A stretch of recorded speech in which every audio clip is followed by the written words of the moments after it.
ఇవాళ hot comments ఏమైనా ఉన్నాయంటే కేటీఆర్ రేవంత్ రెడ్డిని ఉద్దేశించి ఒక కామెంట్ చేసిండు. ఏంటంటే, నీకు నిజంగానే దమ్ముంటే రేవంత్ రెడ్డి గారు, నేను సవాల్ చేస్తా ఉన్నా, నేను నా సిరిసిల్ల ఎమ్మెల్యే పదవికి రాజీనామా చేసి వస్తా.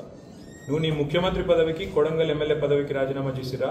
నీ సిట్టింగ్ సీటు మల్కాజ్గిరిలో ఇద్దరం కొట్లాడదాం, ఆ ఒక్క సీట్లోనే తేల్చుకుందాం. నువ్వు మగాడవైతే రా తేల్చుకుందాం. సిట్టింగ్ ఎంపీగా ఉన్న మల్కాజ్గిరిలో నువ్వు రాజీనామా చేయి, నేను నా సిరిసిల్లలో ఎమ్మెల్యే స్థానానికి రాజీనామా చేసి ఇడికి వస్తా, ఇద్దరం కలిసి ఒకటి దగ్గర తేల్చుకుందాం అంటుండు. రామన్న, నీకు ఒక మంచి అడ్వైజ్, ఒక సోదరునిగా ఒక తమ్ముడు లెక్క చెప్తున్నా. మొన్ననే ఏదో ఇక అది గతి లేక నేను గెలిపించిన పరిస్థితి అయింది. కేకే మహేందర్ రెడ్డి చేతులు ఇప్పటికే చాలాసార్లు దెబ్బలు తిన్నావు.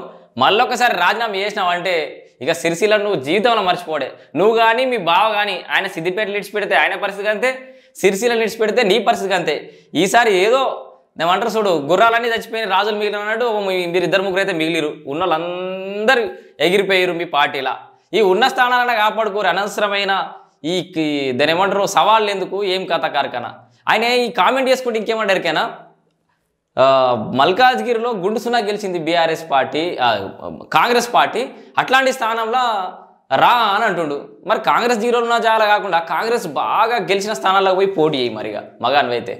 అది మగతనం. మగానివైతే తెలుసుకుందాం రా అయింది అంటే మీ బీఆర్ఎస్ స్థానాలు ఎక్కువ గెలిచిన మల్కాజ్గిరి, మేడ్చల్ మల్కాజ్గిరి పార్లమెంట్ నియోజకవర్గంలోకి ఎందుకు పోటీ పోతా అంటున్నావు?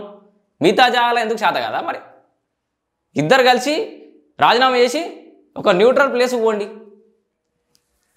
ఇక ఆయన కామెంట్ ఇట్లయితే పాపం ఈ మేడిగడ్డ కూడా పోతామని ఏ మాట్లాడినాడో పాపం వాళ్ళ ఆయన కేటీఆర్కు వచ్చిన తలకేనొప్పి ఒకటే, కేసీఆర్ ఓటు అంటే కేటీఆర్ ఓటు అంటాడు. ఇక వాళ్ళ నాయన వీడియో తీసుకొచ్చి ఈడ కొడుకు వీడియో తీసుకొచ్చి ట్రోల్ చేసుడు అయితే మొదలవుతుంది. ఈ చెలో మేడిగడ్డ అనే ప్రోగ్రాం ఏదైతే మేము తీసుకున్నామో మన మార్చి 1 నాడు ఉదయం 8:30కు మా పార్టీకి సంబంధించిన 150 నుంచి 200 మంది ఇక్కడ నుంచి బయలుదేరిపోతాం తెలంగాణ భవన్ నుంచి. కానీ ఏం చేస్తాను, మేడిగడ్డ పోతాము, బూరుగడ్డ పోతాం, బొందలగడ్డ పోతాము, ఏ తోకమట్టున్నది మేడిగడ్డ అక్కడ. ఏం మేడిగడ్డకి ఎందుకు పోతురు? ఆడేమో తోకమట్టుందా? ఏం పీకనీకి పోతురు అని కేసీఆర్ అన్నాడు కదా. ఇప్పుడు మేడిగడ్డకు పోతామని కేటీఆర్ పిలుపునియంగానే అదే వీడియో పెట్టి ట్రోల్ చేస్తున్నారు.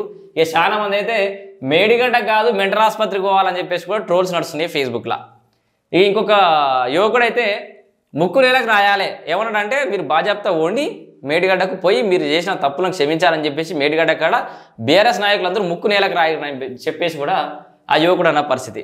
ఆ మేడిగడ్డ కుంగిన కాడ ముక్కు నాలకు రాసి, తెలంగాణ ప్రజలారా నన్ను క్షమించండి, మా అయ్యను క్షమించండి, బావబొమ్మరుదులము మా అయ్య కలిసి ఈ రాష్ట్రాన్ని మొత్తం కాళేశ్వరం అవినీతిలా దుర్వినియోగం చేసినాం, మీ సొమ్మును ప్రజల సొమ్మును దుర్వినియోగం చేసినామని ముక్కు నాలకు రాయారు.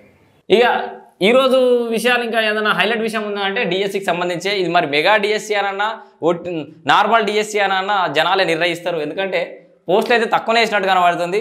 మరి తర్వాత ఫిల్ చేద్దామనా, లేకపోతే ఇప్పుడే ఉన్నాయన్ని భర్తీ చేసేసి 4 ఏళ్ళు ఖాళీగా ఒట్టి చేతులతో ఎందుకుందాం అనుకుర్రా కాంగ్రెస్ వాళ్ళు తెలియదు. కానీ మెగా అని చెప్పేసి అయితే తక్కువ పోస్టులు వేసారు. 11,062 పోస్టులు మాత్రమే భర్తీ చేస్తున్నట్టుగా నోటిఫికేషన్ అయితే జారీ చేశారు. ఎనీవే నోటిఫికేషన్ జారీ చేసినందుకు కాంగ్రెస్ ప్రభుత్వానికి థ్యాంక్స్ చెప్పుకుంటూనే, నోటిఫికేషన్ వేయడం మాత్రమే కాదు, దయచేసి ఎగ్జామ్ కూడా పకడ్బందీగా నిర్వహించే ప్రయత్నం అయితే చేయండి, లీక్స్ కాకుండా చూడండి.